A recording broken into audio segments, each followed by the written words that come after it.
Nah, kejadian kemarin sama sekali bukan produk politik atau bukan produk hukum. Itu tadi saya bilang, ini kemarahan. Gitu. Hari ini saja kita bisa lihat bahwa Aceh provinsi termiskin Indonesia. Sumatera. Enggak, Oh, Sumatera. Sumatera. Saya Iya. tahu persis bagaimana pengusaha-pengusaha kontraktor menengah kecil itu mati. Jakarta ini nggak punya sense of crisis. Terutama saya katakan aja, Menteri SDM, ya, Bahlil. Pemerintah Aceh mempunyai kewenangan sampai izin pertambangan. Iya, iya. Diambil alih kan hanya dengan surat menteri, coba ya. Jadi yang menikmati sekian banyak gelontoran anggaran itu mereka bisa ke luar negeri, mereka kemana-mana luar biasa, ngeri banget, ngeri. Berarti kesimpulannya bahwa mereka mengibarkan bendera GAM yang kemarin tidak melanggar hukum dong. Iya, Aceh itu kan ibarat begini, perempuan cantik, gadis cantik, cuma sekedar dipacarin nggak pernah dikawinin, akhirnya tua nanti, bubar tuh Aceh.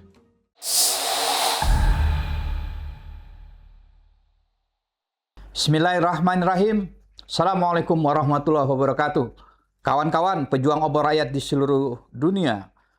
Indonesia tiba-tiba terkaget-kaget. Kita semua terkaget-kaget. Jakarta terkejut. Di tanah Aceh yang tadinya dianggap sudah damai, tiba-tiba pekan lalu mulai bergolak. Bendera-bendera Gerakan Aceh Merdeka atau GAM yang dulu dilarang sejak zaman Orde Baru bermunculan. Terjadi friksi di mana-mana, memanas. Hari-hari belakangan ini saya anggap memanas.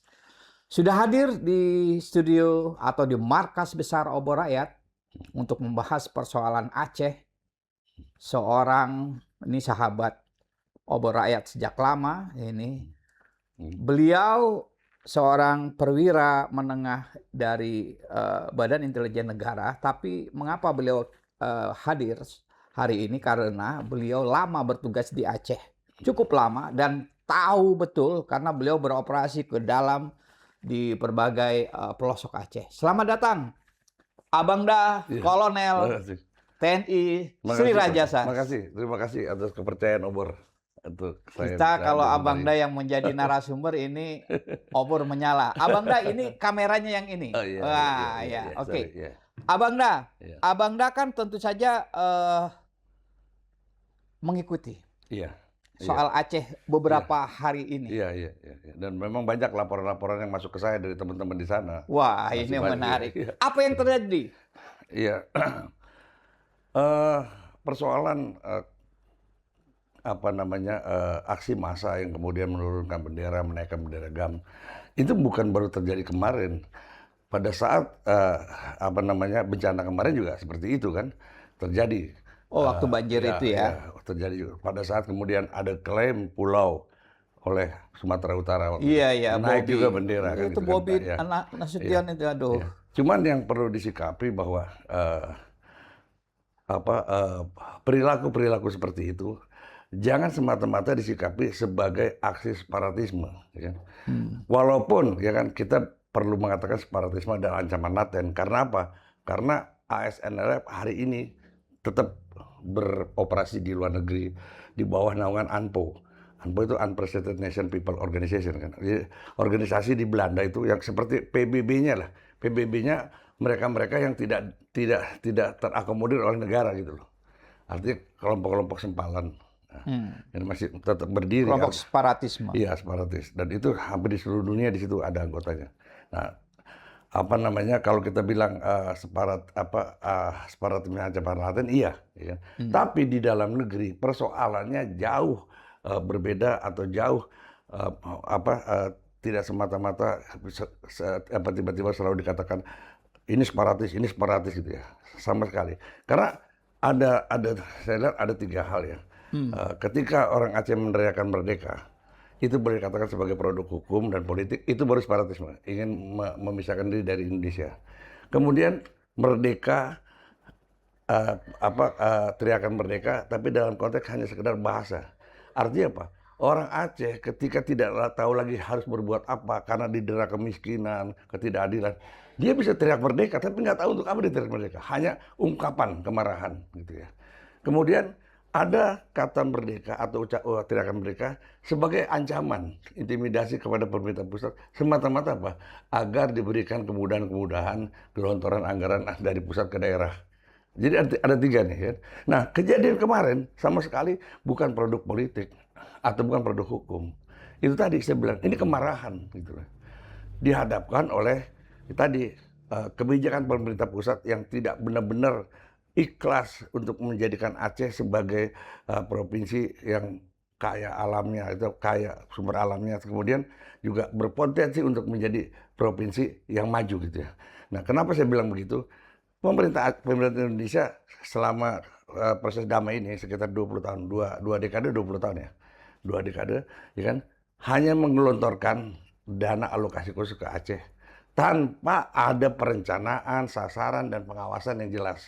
Sehingga ya kan ini lebih dari 100 triliun kan digelontorkan dari sejak damai. Taruh dari 2008 lah sampai hari ini. Ya. Nah, sehingga ini membuat elit di Aceh hanya menikmati ini. Yang menikmati. Tanpa apa namanya dana ini benar-benar dialokasikan untuk kepentingan kesejahteraan rakyat Aceh. Nah, maka dari itu hari ini saja kita bisa lihat bahwa Aceh provinsi termiskin Indonesia. Sumatera. Enggak, Sumatera. Ya, 10 termiskin, ya termasuk 10 termiskin se-Indonesia. Dan termiskin di Sumatera. Iya, nomor 1 termiskin di Sumatera. Paling tinggi Aceh. Saya bisa dibayangin. Padahal kalau kita lihat dengan Bengkulu, kan dengan Jambi, Aceh luar biasa kan. Potensi alamnya. Potensi. Ya. Bahkan zaman Soekarno kita tahu kan disebut sebagai daerah modal, ya kan? Karena apa? Karena sumber alamnya itu. Tapi ketika elit Aceh, ya kan, menjadi sangat eksklusif, hanya menikmati gelontoran dana dari Jakarta, membuat apa? Pertumbuhan ekonomi stagnan, tidak tumbuhnya apa namanya sektor real, ya kan, hanya bergantung dari proyek-proyek pemerintah yang dari APBA itu. Sementara proyek APBA hanya dinikmati oleh kroni-kroninya penguasa, aparat penegak hukum di sana. Coba bayangin. Ya, saya tahu persis bagaimana pengusaha-pengusaha kontraktor menengah kecil itu mati. Ya. Karena apa? Karena praktek-praktek seperti itu. Praktek-praktek rente. Kejaksaan minta proyek, Polri minta proyek, coba bayangin. Iya. Belum lagi orang-orang yang di bawah kelompoknya Mualim. Habis lah. Iya. Bahkan setiap tahun kan, ya kan? APBA itu selalu ada sirpa. Sirpanya nggak kira-kira ada 1 T kan? Iya. Nah, inilah membuat apa namanya pembangunan di Aceh stagnan. Sangat stagnan. Dan kalau kemiskinan di Aceh itu kemiskinan struktural kan. Sangat mengerikan, ya kan? Nah, kondisi inilah ya kan sudah tidak ada keadilan, ekonomi pun juga ditekan terus, membuat ya kan rakyat Aceh ini tidak ada jalan lain kecuali tadi itu kemarahan, menyatakan kemerdekaan, ya kan, dengan kemarahan. Dan ini bukan hanya GAM loh kemarin kan, hampir seluruh lapisan masyarakat, bahkan ulama pun ikut terlibat di situ. Dan bahkan sekarang ya menggunakan jargon-jargon agama, ya kan, untuk menunjukkan kemarahannya. Nah, ini bahaya nih. Gitu. Iya. Pak, saya baru mengerti. Rupanya elit yang menikmati ya. Oh jelas. Jelas. Ini maksud saya gini, Abang Da. Mohon maaf ya Bang, saya terbuka dengan Abang. Sebelum saya meminta Abang Da, karena dengan berbagai pertimbangan, saya sebetulnya sudah mengundang seorang anggota DPD asal Aceh yang dulu konon sebagai kombatan GAM. Saya mendapat kontak dari seorang kawan di Senayan. Awalnya setuju. Setelah hari H, nggak berani. Saya kan bertanya-tanya. Kenapa dia tidak berani mengungkapkan? Ini Adinda, ini situasi lagi gini. Saya sudah menduga ini pasti. Saya kenal orangnya. Kok ada orang yang menjadi wakil Aceh di DPD yang harusnya menyuarakan aspirasi rakyat, ketika diminta bicara di obor rakyat pada hari H takut. Wah, saya sudah duga. Saya yakin bahwa orang itu bagian daripada kerusakan yang terjadi sekarang ini. Harusnya kan kalau ada masalah dia cerita di media. Ini masalahnya. Betul. Dan perlu Kang Ade ketahui bahwa berbicara kesenjangan, ya kan, berbicara kesenjangan lah ya kan. Ini sangat tidak disukai oleh rakyat Aceh yang kental dengan nuansa Islam. Sementara Islam sendiri mengatakan kan, di mata Tuhan tuh ya kan umat tuh semua sama gitu.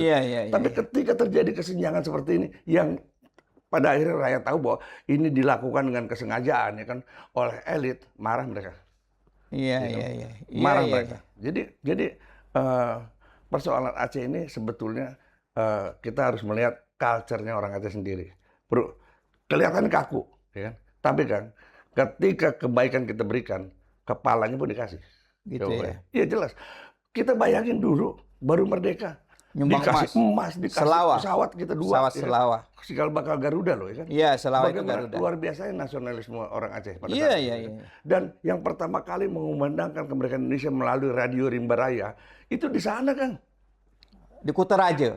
di atas sana di Aceh Tengah Oh, di Aceh itu Tengah. antenanya. Masih Ya, ada ya. radio Rimba Raya, ya kan? Coba bayangin. Iya, iya. Bagaimana sumbangsi mereka untuk Sampai merinding saya. Iya. Abang udah ngomong gitu. Saya Iya. merinding ini. Kan luar biasa kan. Tapi Iya. ketika dalam mengisi kemerdekaan ini terjadi kesenjangan atau terjadi eksploitasi ya kan terhadap Aceh. Oh itu tahu kan waktu saya datang 96 di sana ya kan. Abang udah bertugas di sana 96. 96. 96 saya datang ke sana. Itu Sampai tahun? sampai tahun 2000-an lah. Coba bayangin. Oke. 2009 saya masih di sana kok. Jadi lebih dari 10 tahun. Lebih 15 tahun kalau dihitung semua. 15 tahun Iya. Abang dah Di sana. bertugas di Aceh Iya. sebagai TNI aktif ketika iya, itu. betul. Dari mulai DOM, daerah operasi militer, Iya, iya. kemudian upaya-upaya damai, kemudian sampai darurat militer, ya kan, Iya, sampai iya. damai. Saya di sana. Jadi semua tahapan Fase ini itu. saya ada di sana. Gitu, Iya, kan. iya, iya, iya. Nah, tahun 96 saya datang. Begitu masuk pintu Aceh, perbatasan Medan ke Aceh, itu rumah Rumbia semua. Saya sempat kaget juga. Pertama kali saya datang. Kemudian begitu sampai Aceh Utara, ya kan, Lok Sumawe. Lok Sumawe. Saya masuk ke Arun, Iya, kayak iya. Jakarta kan. Yang pipa itu ya. Iya, kayak itu Arun, Iya, iya, perumahan Arun ya kan. Iya, iya. Saya sholat Jumat di sana. Iya. Nah, itu bayangin kan ya, semua supermarket ada, Iya, iya, iya. bioskop semua ada. Eksklusif. Tapi begitu di luar pagar Arun, Rumbia rumahnya. Iya, iya, iya. Saya pikir, ya artinya ketika terjadi perlawanan, bisa saja terjadi orang kondisi seperti ini, kesenjangannya begitu jauh gitu loh. Bahkan Iya. kan ya, saya pernah ketemu dengan orang-orang tua. Begitu Arun jadi, itu lampu jalan kan hidup ya. Itu orang Aceh nonton lampu kan. Coba. Iya, iya, iya. Nonton lampu coba ini.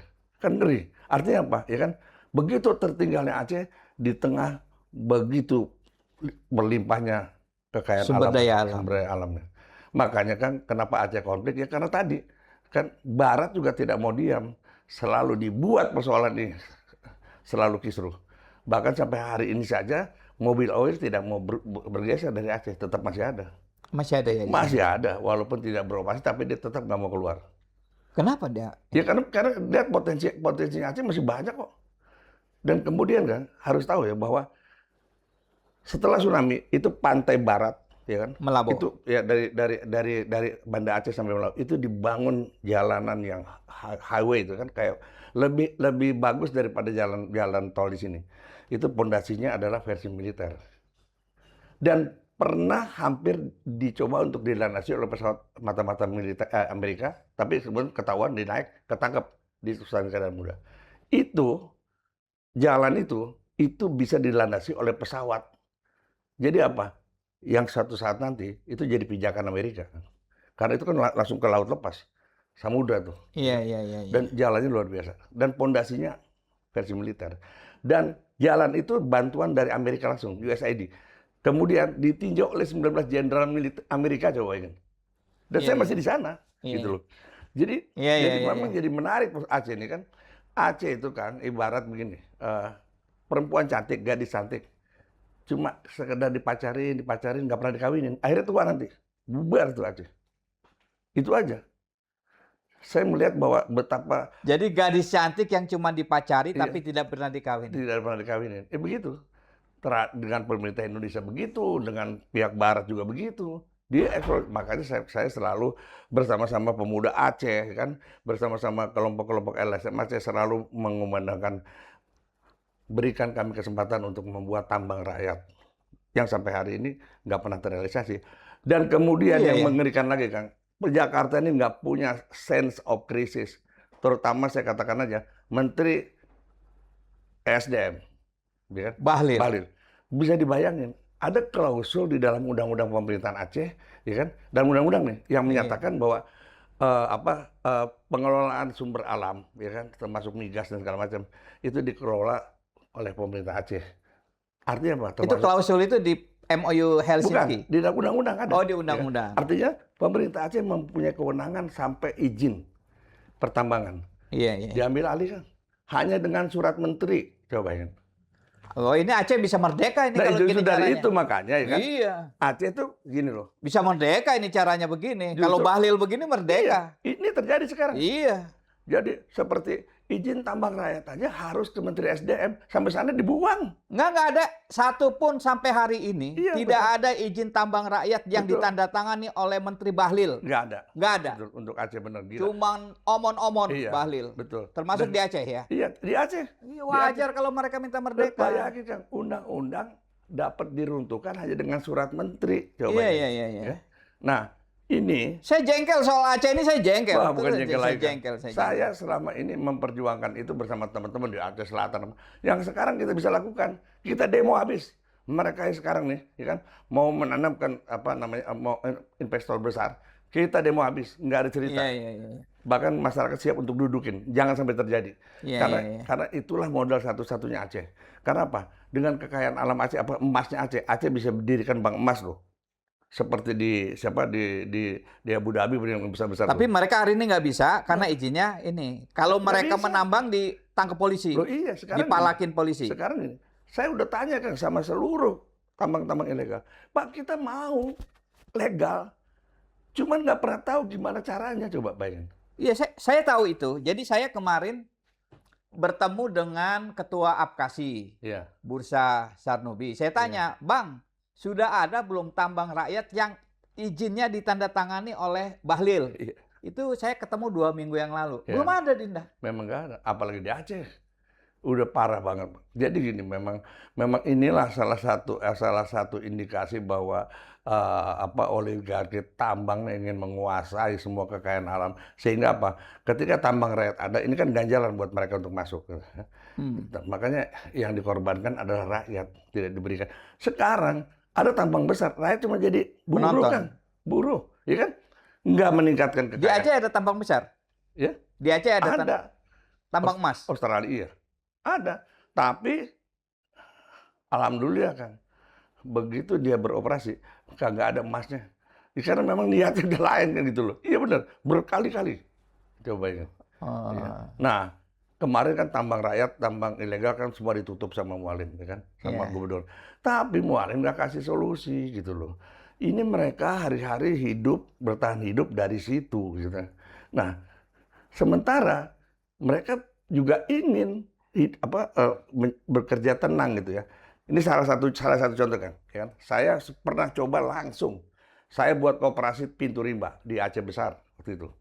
Itu anggotanya 400 orang, 400 kepala keluarga. Koperasi pintu. Koperasi dalam rangka membangun tambang rakyat gitu ya. Kan harus ada koperasi mulai koperasi. Nah, 400. Dan ini 400-nya ini punya lahan, semuanya punya potensi. Entah tembaga ya kan, kemudian apa namanya emas gitu ya. Nah, udah setelah berdiri kita uji coba. Kita punya workshop, kita bangun workshop. Ini semua anak-anak Aceh kan, yang sebelumnya kerja di Cina, di mana di tambang emas segala macam. Dia bilang nggak usah dirikan smelter, ya kan? Kita dirikan pabrik kecil mengelola hasil tambang menjadi emas, menjadi apa? Dan itu terbukti kan? Kita ngambil dari koperasi itu kan? Ini belum pakai izin nih, uji coba. Setiap satu kepala keluarga, satu hari dapat berapa kan? Minimal 1,5 juta. Coba ini. Dia jual sendiri dari tanah dia, bahan baku itu kita ambil dari sana. Minimal 1,5 juta. Itu dia kerja santai. Kalau dia kerja lebih keras lagi bisa 2 juta. Satu hari. Bayangin 1 bulan kan. Dia bisa, orang di gunung bisa dapat 2 juta atau bisa 1 bulan bisa dapat 60 juta. Ya kan? Atau paling dikit 45 juta. Kalau dari mana? Dia bisa sekolahkan anak. Dan koperasi ini akan menyediakan nanti sarana sekolah. Dan itu kan memang tanah rakyat Tanah dia Aceh. sendiri kan. Dan mereka adalah daerah otonom kan, Iya, ya kan daerah iya, khusus iya, ya kan. Iya, betul kan. Tapi masih dipersulit Bahlil. Saya terus terang jengkel sama Bahlil Emang iya. ini. Kita udah coba kan. Coba nih. Kita coba. minta mudah-mudahan Pak Prabowo mengganti Oh Menteri ganti, SDM. harus ganti. Jangan Bahlil lah. Betul. Padahal dengan dibukanya tambang rakyat, itu semudah membalik telapak tangan, rakyat arti Mensejahterakan. sejahtera. Iya. Ya kan? Sampai yang di kampung-kampung di gunung, sejahtera. Asli kan? Udah saya coba kan. Iya, iya. Dan itu anak-anak Aceh, pemuda-pemuda Aceh yang membuat workshop itu mereka dia bilang bodoh kita kalau bikin smelter. Iya, Pabrik iya, iya. pengolahan hasil tambang, bahan Iya, baku iya, tambang, iya. itu bisa jadi emas, tembaga, bisa jadi timah di situ. Dan itu terjadi. Kita kemarin itu mendidik tiap 3 bulan 30 anak untuk bisa nanti dia beroperasi menjadi ya semacam tenaga ahli lah di koperasi itu masalah tambang. Coba ini. Ini kembali ke soal Bahlil ya, Iya. Abang Dah. Menurut Abang Dah, kenapa sih Bahlil ini nggak mau mengeluarkan itu? Kenapa dia ini? Loh. Apa masalahnya apa? Satu ya kan, Oke, karena dia adalah perpanjangan tangan dari oligarki tambang, ya kan. oke. Ya. Adanya tambang rakyat ini akan mengganggu, ya kan, intervensi apa namanya oligarki tambang ke daerah-daerah karena sudah diblok sama rakyat kan. Oke. Satu itu. Kedua, ya kan, Bahlil ini pernah saya lihat semua tambang izin tambang dicabut. Habis itu dia beroperasi lagi, ya kan? Dengan apa coba? Dia bayar. Salah satunya yang saya lihat punyanya Bakri. Itu namanya Linge, PT Linge, ya kan? Itu 90.000 hektar kan, ya kan? Di Aceh. Di Aceh Tengah, cobain. Kemudian izinnya dicabut. Nggak lama berapa bulan dimunculkan lagi. Coba bayangin. Ini kan permainan nih, ya kan? Dan Iya, iya. yang lebih gila lagi Kang, Bakri ini di PT Linge, saya tahu persis, digoreng di pasar saham di luar. Yang beli siapa? Lebih Syurga. Coba bayangin. Padahal, Antoni Salim. iya. Padahal boleh tanya sama orang-orang di sana. Saya bilang sama masyarakat, pertahankan, jangan tanda tangani apa Kesepakatan. AMDAL-nya, jangan sampai sekarang. Perang dah katanya. Gila, 90.000 lebih gede dari BSD kan? Itu area BSD aja 60. Coba ini. Kawasan tambang. Tambang emas. itu, iya, PT Linge. TPL. Jadi sekarang ini untuk menghadapi semua ini terpaksa lah, ya kan? Kita harus menggerakkan masyarakat, tahan, ya kan? Jangan sampai ini hak kalian saya bilang. Iya, Ini iya. satu-satunya. Iya, Dan iya, kan, iya, iya. gitu aja. Karena kerusakannya luar biasa kan. Nah, salah satu kerusakan yang terjadi, ya kan? Kita kemarin bencana alam, tanah longsor, banjir, semua apa? Karena perkebunan dan tambang. Itu nggak ada lain. Ya memang semua bencana itu, ya kan? Karena apa namanya? Karena Allah marah lah gitu, ya kan? Cuman kenapa Allah marah? Karena disebabkan oleh perilaku orang yang tamak gitu loh. Kan gitu. Kalau misalnya dibuka tambang rakyat supaya tidak terjadi bencana, bagaimana? Loh, kalau tambang rakyat kan, dia kan tidak pakai teknologi Nggak yang besar-besaran, iya ya. kan? Dia lebih banyak paling kan dosa-dosa kecil, atau mungkin dia pakai palu dan di tanah dia sendiri. Baik nggak? Kalau di Aceh, ya kan sumbernya itu di permukaan kan, bukan di dalam. Iya, iya, iya. Iya. Saya ada joke gini nih, Abang Dah. Iya. Kalau bagi orang Aceh, Iya. orang Aceh ini marah sama Jakarta. Dia bilangnya begini. Iya. Kalau kita menanam ganja di Iya. tanah kita, Iya, betul. kita ditangkap polisi karena dibilang kita ganjanya milik dia, milik petani. Iya, iya betul, iya betul. Iya kan? Iya betul, iya. Oh, iya. Anda menanam Ganja, ganja, iya. ya kan? Iya, Ditangkap polisi. Kalau dia mengambil emas di tanah dia, Iya. dia ditangkap juga. Iya. Karena dibilang bahwa emasnya punya negara. Iya kan gila tuh ya. Jadi memang Ya tadi- gimana? Jadi Aceh sih mesti bagaimana? Iya, Ya kan artinya gitu kan. begini kan bahwa memang sekarang ini semakin hari akumulasi ke rakyat Aceh semakin menumpuk kan. Makanya itu sekarang jangan membiarkan persoalan Aceh ini ya kan dengan pendekatan-pendekatan sama keamanan ya kan. Nggak akan selesai. kan. Seperti dulu ya, Dom ya. Seperti Jangan- misalnya kemarin pernyataan siapa Pak Dudung ya kan. Dengan entengnya dia bilang, itu kan hanya oknum, sama nggak main-main, ya kan? Pak Dudung pernah nggak ke Aceh, gitu aja kan? Dan ini kan, kalau Pak Dudung menyatakan ini oknum, itu salah besar kan? Artinya apa? Membiarkan Aceh, ya kan? Akhirnya nanti merdeka. Tahu Kang, bagaimana Aceh bisa merdeka? Nggak ada keterlibatan pemerintah Indonesia. Sebab apa? Saya bilang self determination, ya kan? Hak menentukan nasib sendiri. self Ya, determination. jadi gini, Hasan Tiro itu ideologinya bisa disebut successor state, negara sambungan. Kenapa dibilang negara sambungan? Karena dulu pada zaman Kesultanan, Aceh sudah berdiri sebagai wilayah berdaulat. Punya hubungan internasional, ya kan? perdagangan, diplomasi keluar. Nah, kemudian wilayah ini dianeksasi oleh Belanda, dimasukkan ke Hindia Belanda. Nah, ini melanggar hukum internasional kan? Nggak boleh. Harusnya terpisah. Iya, sebuah negara berdaulat ketika dianeksasi dia harus berdiri sendiri. Iya, iya, iya. Nah, Iya. kemudian yang jadi masalahnya lagi buat kita ini pemerintah pusat harus tahu nih kan, ketika nanti kan Aceh sudah pada titik kulminasi kemarahan, dia nggak bicara sama Indonesia, dia gugat Belanda kan. Kalau dia main mata sama Belanda habis nih. Karena apa?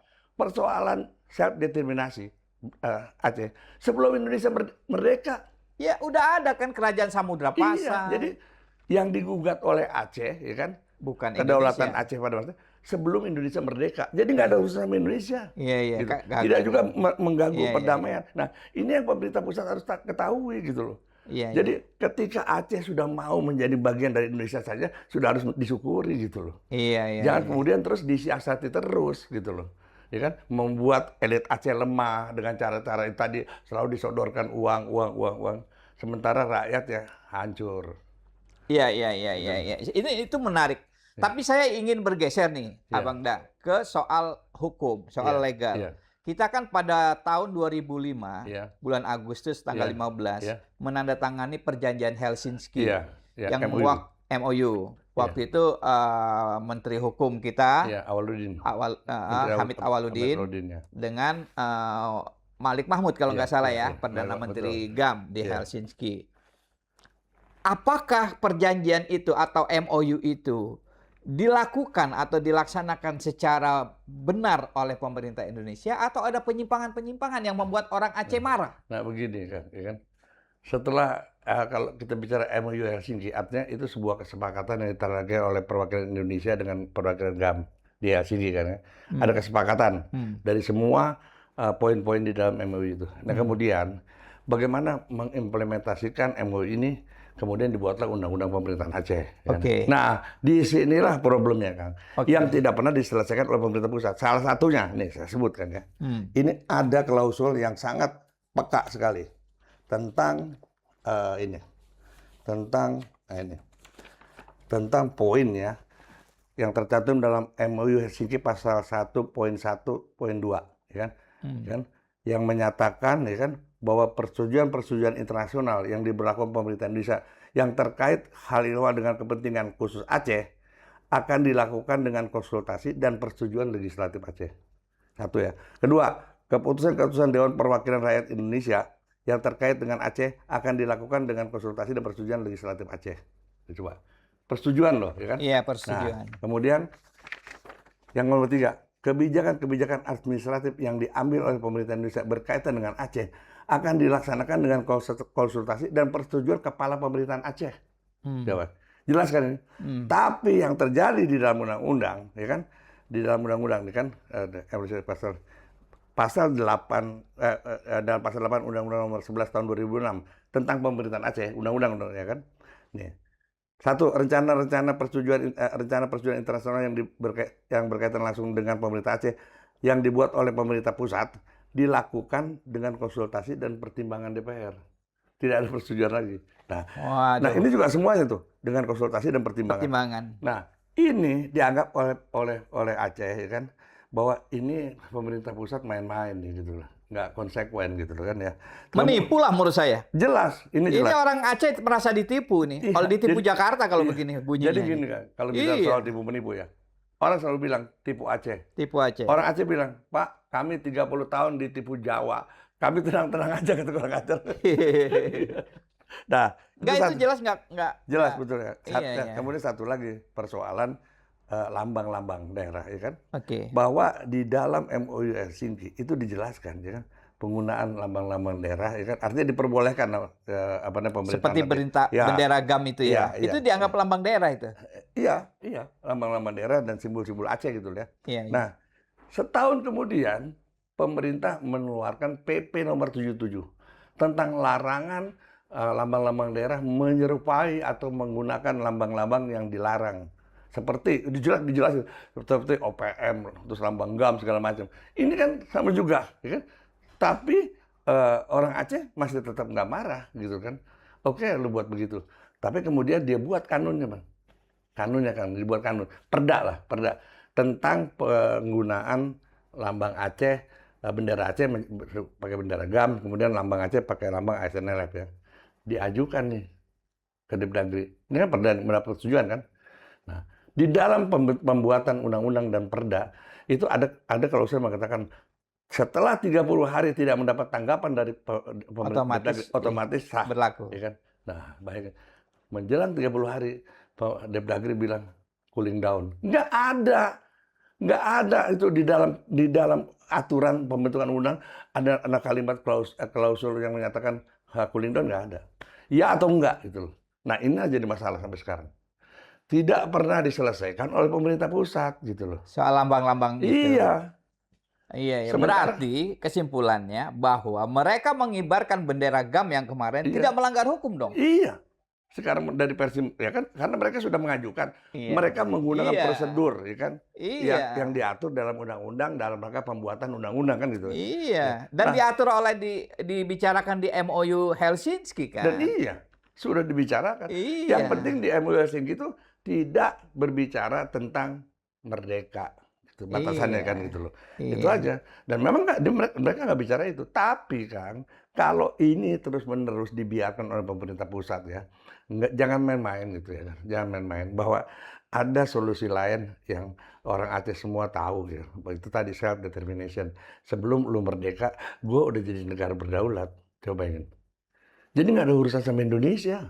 Iya. Ya kalau dia nuntut nih kan sekarang. Dan boleh kan? Dan saya bacakan ini ada nih di dalam. Nggak, artinya boleh kan sebuah wilayah gitu Boleh. mau menyatakan Iya, boleh. kan boleh-boleh aja kan. Dan itu Misalnya iya.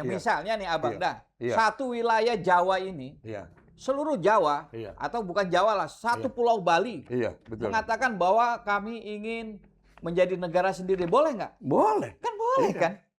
Ada aturannya kok. Kita buat referendum aja, kayak gitu kan. Referendum Iya. kan boleh kan? Iya. Tapi kalau Aceh ini ya kan, mereka tinggal main lirik-lirikan sama Belanda aja kan. Dia lirik, ntar gua gugat tuh di pengadilan internasional, ya kan? Tinggal, oke setuju bahwa Belanda memang salah pada saat itu sesuai dengan hukum internasional. Iya. Mampus nggak kita? Ya kan? Kita kalahnya si Padan Ligitan juga di pengadilan internasional Iya, kan iya, waktu itu, Den Haag. ya kan? Iya, iya. Semua berdasarkan klaim sejarah kan kalau Iya, namanya iya, seperti iya, itu. iya. Dan kalau sekarang Aceh menggunakan klaim sejarah, Iya, iya, iya. ya elah, semudah membalik telapak tangan kan. Artinya buat pemerintah pusat ini harus dihargai dong, ya kan? Upaya Aceh nih yang sudah menunjukkan nasionalismenya kepada Aceh gitu loh. Jangan terus dianggap sepele gitu loh kan, ya kan? Ini kerawanan tinggi ketika Aceh pisah, udah nggak ada Indonesia lagi, kan gitu kan? Iya, Kan iya, bahaya ini, ya kan? Iya, iya, iya, iya. Nah, makanya kejadian kemarin itu, ya kan, itu semacam seperti mengingatkan pemerintah pusat lah, ya kan.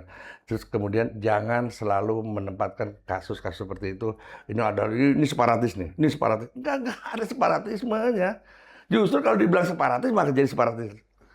Beneran. Jadi kalau bukan separatisme itu apa ya? Ya tadi saya bilang, teriakan merdeka karena kemarahan. Karena ketidakadilan gitu ya. Karena ditekan oleh kemiskinan. Nah, itu bisa terjadi. Karena gini Kang ya, antara Mualim dengan ASN itu terjadi konflik yang kuat. Jadi memang saya tahu kenapa Mualim tetap diusung kemarin jadi gubernur. Karena dia adalah sebagai buffer zone-nya ASN. Ini punya masalah. Iya, Mualim dengan karena apa? Salah satu tokohnya ada Guru Rahman ya kan, yang pada saat itu lari ke luar negeri, dia dibawa lari uang GAM. Disikat kakaknya sama Mualim meninggal. Nah, Guru Rahman ini punya jadi akhirnya terjadi permusuhan tradisional. Nah, ini ya kan bahkan Mualim sendiri pernah bilang sama saya, "Bang, kalau mereka masukin senjata, saya lapor Bang, kita sikat habis." Oke, boleh saya bilang. Cuman persoalan sekarang ya kan, kalau kemarahan ini disebabkan ya kan oleh ketidakadilan, kemiskinan yang akut ya kan. Loh, persoalannya apa? Kan larinya akan ke sana juga, ya kan? Coba deh bayangin. Tapi pemicunya bukan separatisme. Bukan. Kejadian kemarin bukan teriakan merdeka sebagai produk politik atau hukum, sama sekali nggak ada. Walaupun ada di antara mereka yang ada di sana adalah mereka yang ada di luar negeri, ya kan? Mereka juga bergabung dalam SNF, tapi pemicunya ya, bukan karena teriakan SNF, kita harus merdeka, kita harus pisah, bukan. Semuanya berawal dari apa? Salah urus Aceh, udah itu aja. Sekian banyak orang lama-lama tahu sekian banyak anggaran. Coba bayangin, membuat Aceh tetap terpuruk dari dulu sampai sekarang selalu ranking teratas kemiskinan di Sumatera. Itu coba. Jadi Gila. anggaran yang sudah dikucurkan ke Aceh Iya. sejak perjanjian damai Iya. itu berapa triliun? Sampai sekarang Iya, lebih dari 100 triliun bantuan loh ya. bantuan. Dana alokasi. Siapa yang kita. menikmati? Elit Aceh. Karena apa? Elit Aceh itu siapa? Ya pemerintah, DPR, DPRD. pemerintah eksekutif, legislatif, dan yudikatif. Gitu loh. Yang notabene dia bukan orang Aceh umumnya. Ini kan tuduhan serius, Abang Iya Da. serius, serius. Anda punya bukti apa? Bukan lagi punya bukti. Satu ya, yang namanya apa namanya dana apa tuh namanya kalau untuk DPR? Otsus. Bukan dana otsus, dana apa? Dana apa Bagi sih? hasil. Bukan. Setiap anggota DPR dapat tuh. Oh, dana apa? ya, dana aspirasi. Dana aspirasi. Di mana-mana udah nggak boleh, Kang. Tapi di Aceh satu orang, ya kan? Satu orang anggota DPR bisa dapat 10 M dana aspirasinya. Yang bisa dia lakukan semau maunya. Coba ini, ya kan? Bagaimana mungkin DPR mengelola dana? Padahal dia tugasnya kan merancang dan mengawasi kan, merancang anggaran, mengawasi. Iya, iya. Tapi dia sekarang juga melakukan ikut melakukan menyalurkan anggaran itu kan konyol kan. Sampai hari ini, bahkan ketua DPR beda-beda tuh, sampai ada yang sampai 100 miliar. Coba ini. Dana aspirasinya. Dana aspirasinya. Satu itu kan ya. Kemudian ya kan, ketika sudah mulai masuk anggaran ke dalam proyek-proyek pemerintah atau proyek APBA, itu kan jatah kejaksaan, jatah polisi sudah jadi rahasia umum kan. Bukan kecil, ya kan? Kalau di sana, ya kan bisa sampai 100 miliar, 200 miliar coba ingin. Per tahun. Iya. Setiap orang. Anggaran di polisi dengan kejaksaan. Coba sekarang. Bagaimana mungkin ya kan pengusaha-pengusaha kecil terus kemudian kontraktor-kontraktor bisa bertahan hidup kalau seperti ini. Semua proyek diijon akhirnya. Coba. Dengan fee sekian. Nah, yang menikmati ya tadi kelompok eksekutif dengan kroninya, DPR juga, yudikatif juga gitu loh kan. Rakyat cuma gigit jari. Sekarang saya bisa buktikan. Tanya sama kontraktor Aceh, seperti apa kondisinya. Mereka marah semua. Bagaimana? Kondisinya bagaimana? Ya tadi, bahwa diijon karena gini, kan ekonomi Aceh tumbuh hanya dari situ kan. Di sektornya nggak tumbuh. Sementara itu pun ya kan, waduh, sangat kecil sekali yang diterima oleh kontraktor-kontraktor yang terlebih masyarakat lah ya. Coba ini. Luar biasa kan. Lalu bagaimana mau hidup? Coba kan, begitu APBA ini selesai, habis nih ya, proyek ini, itu kehidupan di Aceh tuh, aduh, toko aja sepi. Bener. Sedih kita ngeliat, apalagi dihantam kemarin bencana kan. Ya. Jadi yang menikmati sekian banyak gelontoran anggaran, itu mereka bisa ke luar negeri, mereka kemana-mana luar biasa. Ngeri banget. Ngeri. Perbedaan kesenjangan jauh banget gitu. Ya kalau kita bilang, kenapa Aceh kok tetap miskin? Padahal kan dibanding misalnya dalam setahun ya APBA-nya nih ya, APBD-nya dibanding Banten kan ya, yang 13 juta penduduknya, kalah loh anggarannya sama Aceh. Iya, kalah. Yang penduduknya kalau dihitung sekarang mungkin 5 juta lah. Sekarang kalau dihitung, kalau dibagi-bagi tuh anggaran satu kepala keluar dapat semua kan, paling nggak 7 juta. Gak usah diapa-apain deh, ya kan? Setiap orang di hadapan penduduk yang segini. Tapi kenapa masih miskin gitu loh? Bayangkan, stunting banyak di sana, ya kan? Waduh, ngeri deh kan. Tapi kalau masuk ke daerah, saya ngalami sendiri dan saya mungkin saya bisa nangis kalau tahu seperti itu. Makanya saya bilang apapun persoalan dimanapun saya tetap berjuang untuk Aceh sampai hari ini, apapun dengan cara apapun. Makanya saya bilang galang pemuda saya bilang. Sampai emak-emak di Aceh Selatan sampai hari ini mereka demo kan. Saya tanggung jawab soal demo, jangan sampai mereka masuk. Sampai seperti itu coba ya kan. Kenapa? Karena itu tadi kan, di samping kita melihat rakyat seperti tikus mati di lumbung padi, kedua ya kan, ini bahaya. Saya bilang nggak main-main gitu loh. Orang Aceh kalau udah marah, Belanda aja nggak pernah secara ini menduduki Aceh. Kuburan tentara Belanda paling banyak di Aceh. Sama jenderalnya aja mati di situ. Iya. Ini saya ngomong hal yang mungkin bukan ini ya. Iya, Di agama kita, Abang Da, iya. orang laki-laki itu boleh punya istri lebih dari satu. Betul. Maksimal 4 Iya. pada waktu yang Iya. bersamaan. Betul. Saya dalam membaca sejarah ya, kalau pejuang-pejuang Aceh zaman dulu ya, Iya. Teku Umar, Iya. Iya. Teku Ciditiro, Iya. saya kok tidak mendapatkan sebuah bahan bahwa mereka istrinya banyak. Oh gitu. Saya belum ya, mungkin saya keliru. Iya, iya. Memang. Tapi kalau saya nggak sebut nama. Iya. Pejabat-pejabat Aceh sekarang banyak Oh, ya. luar biasa kan.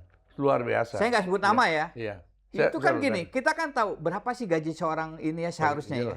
Iya, betul. Bagaimana dia menghidupi istri-istrinya. Apalagi kalau 3, 4 gitu Nah, kan. sekarang yang menarik di Aceh, bahkan istrinya ikut bermain proyek, istri kedua main proyek, istri ketiga main proyek, coba ini. Oh begitu Bang? Dan ini terjadi kan. Ini terjadi, saya bisa buktiin gitu loh. Kan?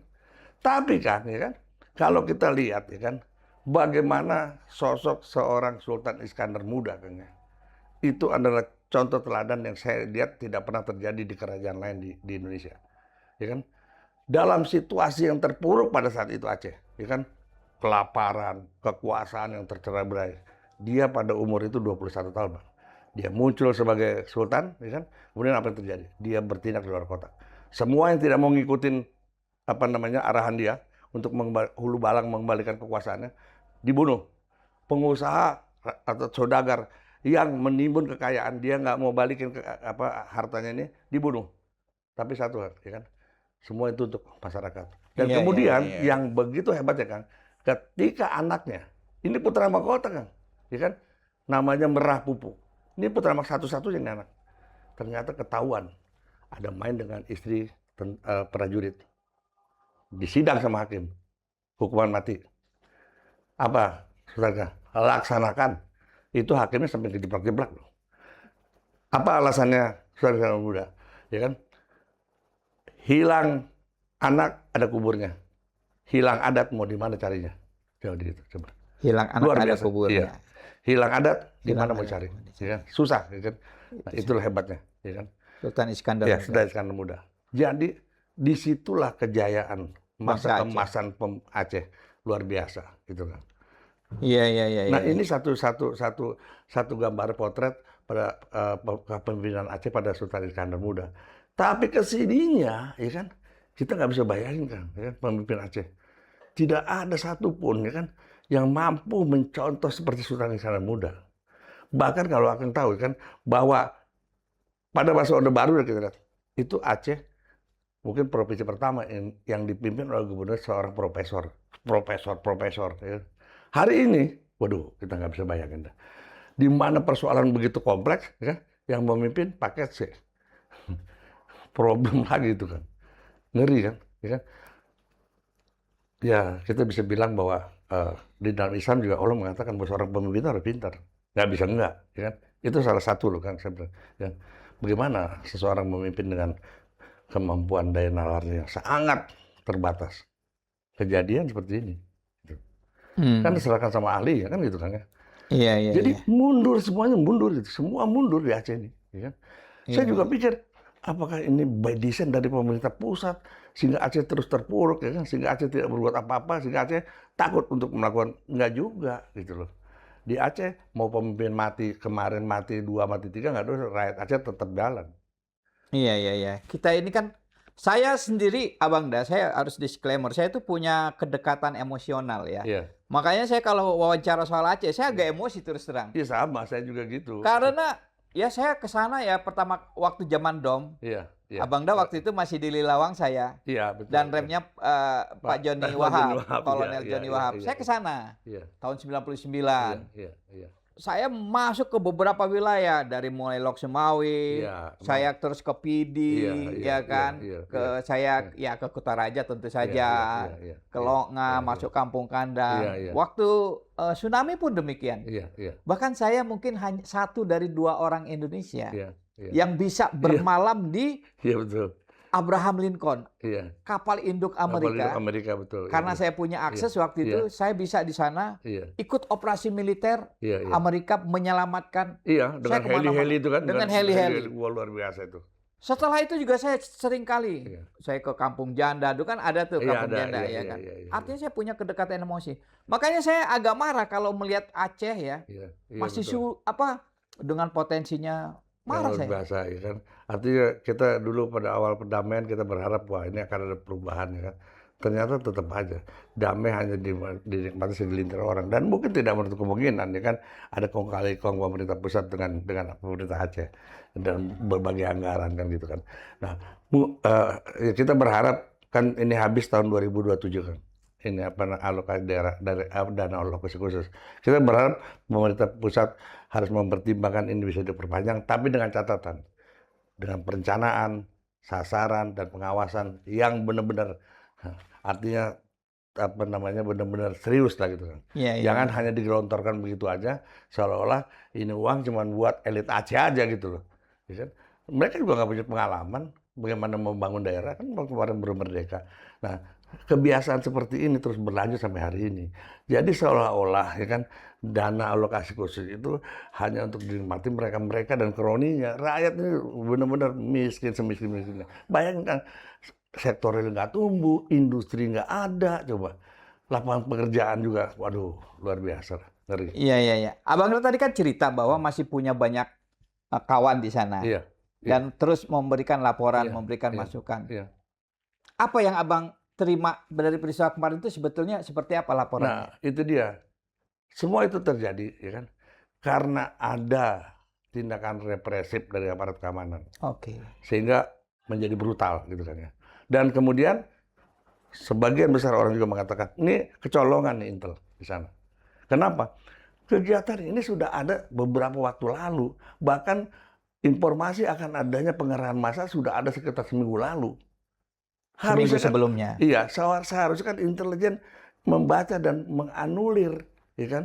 Jangan sampai ini terjadi menjadi seperti kemarin gitu loh. Mereka Hmm. juga menyalahkan intelijen. Dan ini sudah saya sampaikan ke BIN kan, ya kan? Hmm. Perlu dipertimbangkan untuk melihat kinerja aparat intelijen sehingga terjadi seperti ini gitu loh. Nah, kejadian yang sama dulu pernah saya alami kan, pada saat Aceh minta referendum. Itu lebih ngeri dari ini, ya kan? Mereka datang membludak ke Masjid Raya. Sira waktu itu Sira, Sira. iya, Sira. Referendum Ini, iya, iya referendum Aceh. Itu lebih besar daripada ini, yang kejadian yang Sira itu. Tapi apa yang terjadi? Satu pun aparat keamanan tidak ada yang terlibat. Mereka tumplek-blek di situ, ya kan? Tapi apa yang terjadi? Begitu azan maghrib bubar mereka, nggak ada solusi. Coba bayangin. Selamat semuanya. Nggak ada kerusuhan, nggak ada. Tapi kalau pada waktu itu kita lakukan represif, aparat, wah bisa bunuh-bunuhan tuh kan. Benar, Iya seperti iya. kemarin. Ya kan? Nah itu tadi. Jadi saya melihat ini ada culture Aceh yang apa namanya, ketika dia dihargai sebagai seorang manusia, maka saya bilang kepalanya dikasihkan. Saya bisa berkomunikasi dengan dia pada saat konflik, coba bayangin. Saya bisa tidur di rumahnya seseorang di Pantun Labu, kampungnya Mualim, pusatnya GAM. Bisa? Coba bayangin. Kenapa seperti itu? Ya, karena Tahun tadi, berapa itu Abang dah? ya, Tahun tahun 90 99. 99. Nanti ada ceritanya, Iya iya. orang bercerita tentang saya, ya kan, bagaimana saya membangun, jadi gini, saya waktu itu perintah Pak Jeki, "Lu harus bertindak di luar kotak, jangan kebiasaan intelijen." Seperti apa? Saya deketin janda-janda GAM, anak yatim GAM, zaman dulu saya kasih tabanas, coba kamu. Ya itu tadi, saya kasih tabanas, kasih sembako, di depan umum saya bagi-bagi, ya kan. Nah, setelah itu, ya kan, saya main-main di Pantun Labu yang tentara lain nggak bisa masuk, saya bisa kemana-mana. Tapi akhirnya apa? Saya dianggap pengkhianat, gitu loh kan. Ya kan? Saya cuma cerita bahwa ini bangsa kita sendiri loh, orang Islam loh di sini, ya kan? Iya iya Yang iya. kita perangin nih, gitu Iya loh. iya iya Ya. iya. Kenapa kalau misalnya mereka bisa kita ajak bicara, kenapa kita mesti dengan Iya senjata, iya iya gitu loh. iya. Nah karena itu artinya gini, dalam penanganan namanya itu kan insurgensi ya. Dalam melawan insurgensi, sebetulnya pendekatan kesejahteraan harus di depan. Di depan ya. Iya. Karena apa? Semua rata-rata mereka memberontak karena kesejahteraan, gitu loh. Kalau kita dekati dengan pendekatan keamanan, nggak selesai kan? Akan meninggalkan luka itu semakin lama, traumanya lama. Maka itu salah satu ini tadi. Karena trauma yang begitu lama, begitu sedikit muncul ramai. Tapi itu juga hari ini bukan bagian daripada skenario separatisme, enggak, untuk memisahkan diri, enggak ada.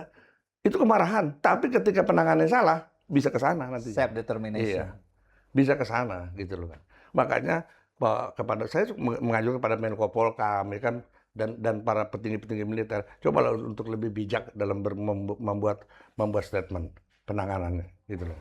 Bagaimana sebaiknya saran Abang Dah? Ya, Jakarta harus harusnya bersikap. kan, ya kan, buka dialog gitu loh, ya kan. Tokoh-tokohnya kita panggil, ya kan, tokoh agama mereka mau kok bicara tentang apa nih sebetulnya kesulitan mereka, apa problem mereka. Itu orang Aceh tuh paling mudah untuk dibuka penyelesaian masalah dengan cara musyawarah dialog, paling gampang kan, ya kan. Tapi kalau orang Aceh itu istilah gini, orang Aceh seperti ular makan linggis, susah sekali ditekuk patah, gitu kan. Itu apa Iya, namanya iya, iya. kiasannya. Maka dari itu bukalah dialog, ya kan. Iya, iya. Panggil tokoh-tokoh Aceh atau orang dari Indonesia datang ke sana berbicara, kan. Dan pasti ada solusinya kan. Saya mendengar banyak pendapat Iya. dari tokoh-tokoh Aceh, Iya. termasuk yang di luar negeri, di Iya. Australia, Iya. di mana. Mereka kecewa terhadap Mualim. Oh jelas, itu udah pasti, ya kan. Apakah pandangan Anda soal ini? Mengapa mereka kecewa terhadap Mualim? Makanya saya bilang tadi Kang, ya kan, yang menikmati kue perdamaian ini hanya elit Aceh, ya kan, ya kan. Termasuk Ya, Mualim. iya dah, termasuk Mualim. Makanya saya bilang dari mulai damai ya, itu eksekutif, legislatif, dan yudikatif mereka adalah penikmat gelontoran dana dari pemerintah pusat. Nah, pemerintah pusat pun membiarkan ini Kang, ya kan, supaya apa? Lemah.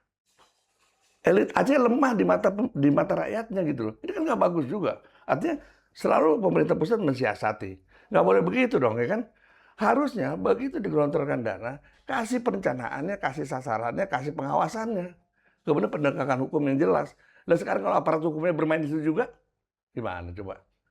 Ya kan? Nah, kalau Anda mengusulkan dialog, memanggil Iya. tokoh-tokoh Aceh, Mualim termasuk Bukan, artinya gini, tokoh Aceh yang kemarin terlibat, misalnya ada tokoh agama di situ kan, tokoh masyarakat di situ, ya kan, ajak bicara. bukan Mualim. Bukan mualif, ajak bicara. Apa sih, kenapa sih Anda sampai seperti ini? Coba ceritain. Pasti kan kekecewaan mereka bukan hanya pemerintah pusat, tapi kepada pemerintah Aceh juga, gitu loh. Seperti itu, gitu loh. Nah sekarang kalau pemerintah Aceh, ya kan, selalu berkelit, gitu loh. Kemudian pemerintah Aceh menyalahkan pemerintah pusat aja, gitu loh. Karena pemerintah pusat tidak mengimplementasikan MOU dengan secara kafah, ya. Sebetulnya dia juga jadi sasaran. Makanya waktu kemarin diserang tuh Pendopo. Sebetulnya dia cari mualim, karena mualim nggak ada, gitu loh. Iya, iya, Nah, iya, iya. ya artinya gini, kompleks banget persoalan Aceh ya. Karena apa? Karena masih ada gerakan separatisme di luar, gitu ya. Kemudian kemiskinan yang nggak pernah selesai di sini. Ini selalu dieksploitasi oleh pihak SNLF, gitu. Seolah-olah ya kan pemerintah pusat ya nggak serius dalam penanganan Aceh. Padahal elit Aceh juga. Tapi kenapa elit Aceh kayak begini? Ya karena tadi pemerintah pusat nggak sungguh-sungguh kan. Jadi, lu gue kasih uang aja deh, ya, lu silakan, ya kan? Supaya apa? Elit ini selalu terjadi gap antara elit dengan masyarakatnya. Ini kan bahaya kan? Padahal di Aceh nggak ada urusan sama pemimpin. Gerakan perlawanan selalu jalan terus. Iya, iya, iya. Iya, coba lihat. Pasca kemarin Abang Dah, maaf. Iya. Pasca kemarin Abang Dah sudah mendengar belum ada tokoh Aceh yang formal, misalnya DPD atau Mualim atau apa, Belum. yang mengeluarkan pernyataan. Kalau saya belum. Belum. Saya takut saya keliru. Belum. Kan harusnya mereka segera. Itu dia Kang. Saya Ya? bingung. Iya, itu dia. Kenapa seperti itu? Ya Kok karena diem ya? Iya, karena apa? Bagi pemerintah Aceh, ya kan, dia punya kesalahan, ya kan? Jadi dia bingung mau ngomong Iya kan? apa. Nah, pemerintah pusat sendiri menunggu pemerintah Aceh membangun komunikasi yang baik lagi. Yang paling terjadi antara aparat keamanan. Dan jangan salah Kang, hari ini masih banyak orang yang nggak berani pulang. Iya, Yang kemarin iya. terlibat. Takut apa? Takut dikejar. Coba bayangkan. Ini harusnya Polda memberikan pernyataan. Tidak ada satupun orang yang akan ditangkap. Ya kan? Kita selesaikan dengan cara bersama. Ini saya menerima laporan semalam aja masih ada beberapa orang. Yang ditangkap. Iya, bukan. Nggak pulang Bang, karena dikejar-kejar. Loh, siapa yang ngejar? Saya bilang, ya aparat keamanan. Oh, kayak gitu? Iya, bahkan ada didatangin ke rumahnya, dia nggak pulang. Nah, ini kan jangan terus kemudian antara kebijakan Jakarta dengan yang di lapangan juga berbeda gitu loh kan. Iya, iya, Makanya iya, perlu iya. dibuka seluas-luasnya dialog sehingga secara transparan sehingga semua orang paham. Mereka paham, dari pihak itu juga paham. Iya, Gitu iya, loh. iya. Jangan ada ini, jangan terus kemudian, oh itu nggak pernah separatis, sikat, aparat keamanan, tangkap. Nah, saya bilang ini orang nggak tahu Aceh nih, bener. Iya, Sama iya, sekali. iya. Persoalannya justru karena pemerintah pusat dengan elit Aceh yang nggak serius gitu loh.